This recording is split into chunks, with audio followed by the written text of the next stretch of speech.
జయ శ్రీమన్నారాయణ. విజయము సాధించాలని చెప్పని ప్రతి ఒక్కరికి ఉంటుంది. అయితే విజయము ఎన్ని రకాల విజయాలని చెప్పని మనకు అందరికీ తెలుసు. మనం ఒక చదువుకుంటున్న విద్యార్థిని తీసుకుంటే వారు చదువులో విజయం సాధించాలి, అందులో రాణించాలని చెప్పని చాలా అనుకుంటారు. తర్వాత వచ్చేసి వారి యొక్క చదువు అయిపోయిన తర్వాత ఉద్యోగం రాణించాలని చెప్పని అనుకుంటారు. ఇది కూడా విజయం కిందికే వస్తుంది. తద్వారా ఒక వ్యాపారం పెట్టుకునే వ్యక్తి వ్యాపారం పెట్టిన తర్వాత ఆయనకు చాలా లాభాలు రావాలని చెప్పి ఆశిస్తాడు. ఇది కూడా విజయమే అవుతుంది. తద్వారా ఒక సినిమా ఇండస్ట్రీ వాళ్ళైతే వారు ఒక సినిమా తీసిన తర్వాత దానికి కూడా విజయం సాధించి చాలా డబ్బులు రాబట్టుకోవాలి. తర్వాత అందులో విజయం సాధించి పేరు ప్రతిష్టలు గావించాలి అని చెప్పని అనుకుంటారు.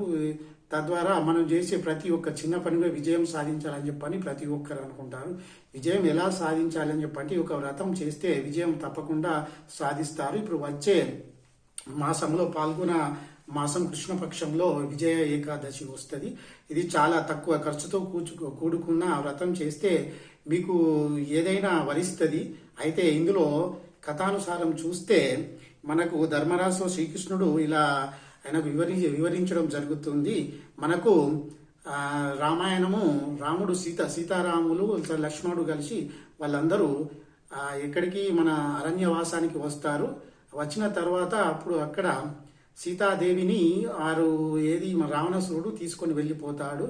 వెళ్ళిపోయిన తర్వాత శ్రీరామచంద్రమూర్తి తర్వాత ఈ సుగ్రీవునితో స్నేహం చేసుకొని ఆంజనేయ స్వామిని ఆ సీతను వెతుకుటం పంపిస్తారు. ఆంజనేయ స్వామి వెళ్ళి సీతాదేవిని చూసి మళ్ళీ తిరిగి వస్తాడు. లంకలో ఉందని వారికి వివరించడం జరుగుతుంది. వివరించడం జరిగిన తర్వాత రావణుడు అది జరిగిన తర్వాత శ్రీరామచంద్రమూర్తి వానర సైన్యం తీసుకొని ఆ సముద్రం ఒడ్డుకు వెళ్తాడు. వెళ్ళిన తర్వాత అక్కడ చూస్తే మన మానవ మాతృలము ఇప్పుడు ఈ యొక్క సముద్రాన్ని దాటడం ఎలా అని చెప్పని శ్రీరామచంద్రమూర్తి విచారించగా సౌమిత్రి వచ్చి, స్వామి మీరు దేవాది దేవుడు, అన్నీ తెలిసిన వారు, మనకు పూర్తిగా తెలియాలని చెప్పంటే ఈ దగ్గరలో ఉన్న బకదాల్యుడు అనే ఒక మహాముని ఉన్నాడు. అతని దగ్గరికి వెళ్ళి ఆయన ఈ యుగాలు అన్నీ చూసిన వాడు.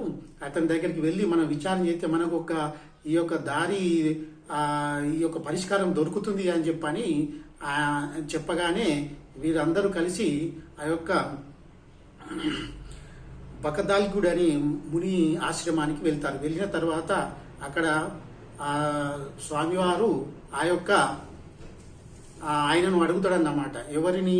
మన ఈ యొక్క బకదాల్యుడను అడిగి, మహాత్మా నాకు ఈ యొక్క కర్తవ్యాన్ని పొందుటకు నాకు మీ యొక్క సలహాను మాకు చెప్పండి, నేను ఎలా విజయం సాధించాలో అని చెప్పండి అని చెప్పని అడగడం జరుగుతుంది. అడిగిన తర్వాత అప్పుడు ఆయన వివరణ ఇస్తాడు. స్వామి మీకు ఇప్పుడు నేను ఈ యొక్క పాల్గొన మాసంలో శుక్లపక్షంలో వచ్చు ఏకాదశి వ్రతాన్ని పాటించండి, ఆ వ్రతం పాటించాలి అనేది మీకు వివరణ చేస్తాను అని చెప్పని వ్రతము మీకు ఇప్పుడు బంగారం కానీ వెండి కానీ ఎలాంటి పాత్రలు కానీ రాగి పాత్రలు కానీ ఈ అడవిలో మీకు దొరకవు. కాబట్టి మీరు ఒక మట్టి పాత్రను తీసుకొని వచ్చి దానిని నీటితో నింపి ఒక నారాయణుని ఆ యొక్క ప్రతిమను అక్కడ ఉంచి మీరు ఒక కొత్త బట్టను తీసుకొచ్చి ఆ నార బట్టను తీసుకొచ్చి అక్కడ పెట్టి నవధాన్యాలు తర్వాత ఇతర పూలు పండ్లు తర్వాత అక్కడ పెట్టి ధూపదీప నైవేద్యములతో స్వామివారిని పూజించి తర్వాత పిమ్మట ఒక కలశమును తీసుకొని వెళ్ళి ఒక సముద్రం దగ్గరికి వెళ్ళి నది దగ్గరికి లేదా సముద్రం దగ్గరికి వెళ్ళి అక్కడ పూజ చేసి ఆ కలశముకు పూజ చేసి ఆ కలశమును ఒక బ్రాహ్మణులకు ఇచ్చినట్టయితే మీ యొక్క ఈ వ్రత ఫలితం అనేది ఫలిస్తుంది అని చెప్పని ఆ యొక్క బల్కదుడు